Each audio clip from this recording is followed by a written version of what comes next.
was a busy, bustling day on the island of Soda. All over the island, steam engines and diesel engines were happily working together. Sir Topham Hatt came to see Thomas. "The quarry has an important order to fill," said Sir Topham Hatt. "I need an engine that is both useful and reliable." "I won't let you down, sir," whistled Thomas proudly.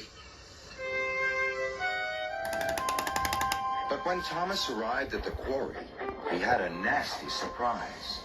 "Oh, it's you, Oil Diesel. What are you doing here?" "I'm here to help Mavis," puffed Thomas proudly. "Steamies can't help, not like a diesel." "That's not true," said Thomas crossly, and he began working at once. But Diesel was his old tricks.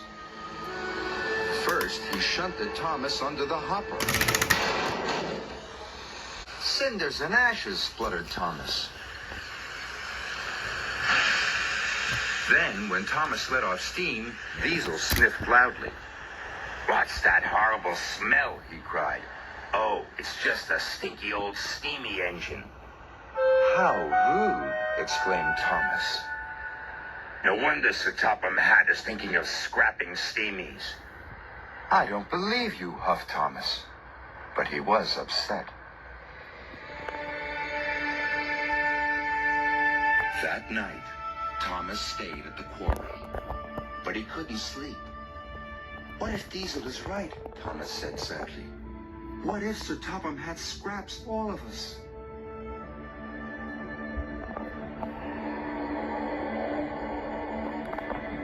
Thomas was worried.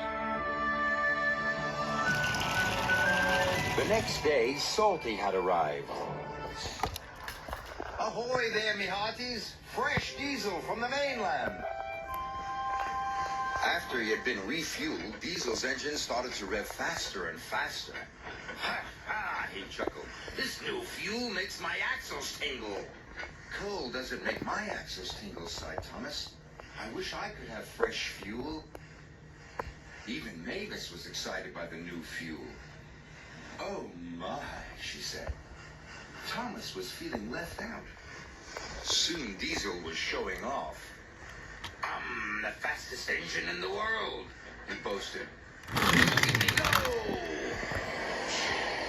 Suddenly, Diesel's engine coughed. Then it started to splutter. Black, smelly smoke billowed from his exhaust. "I feel sick," wailed Diesel. Mavis started billowing smoke too. "So do I," she groaned. The quarry manager was upset. "It's the new fuel," he cried. "Water must have leaked into the tanks." Soon all the other diesels had broken down. Harry, Bert, and even Salty had ground to a halt. So Sir Topham Hatt telephoned the quarry manager. And the quarry manager came to see Thomas. "You are to collect fresh diesel from the fuel depot." "Right away, sir," whistled Thomas.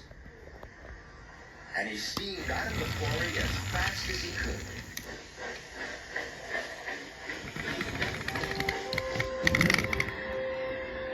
At last, he arrived at the fuel depot. "Give me all the clean fuel you've got," Thomas cried. "This is an emergency." "We'll soon have you loaded," said the workman.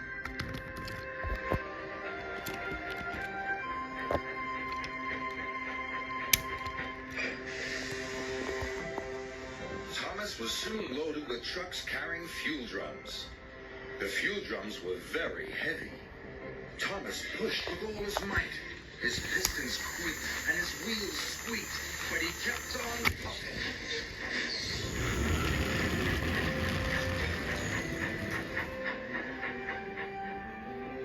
Thomas trundled all over the island with fresh fuel for everybody. For Salty,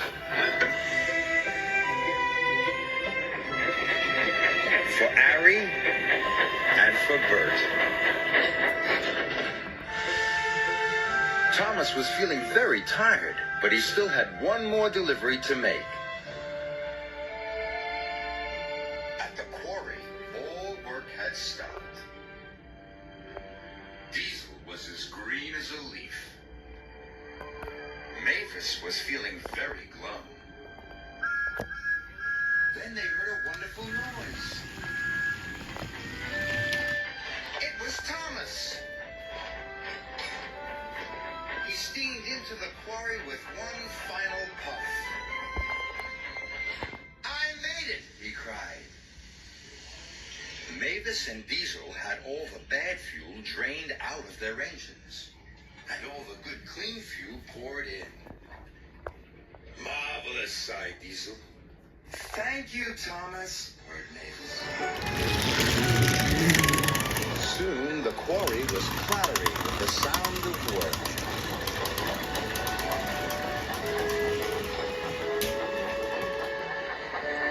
And finally, the important job was done. Sir Topham Hatt arrived on board Percy. Well done, Thomas, boomed Sir Topham Hatt. You have saved the day.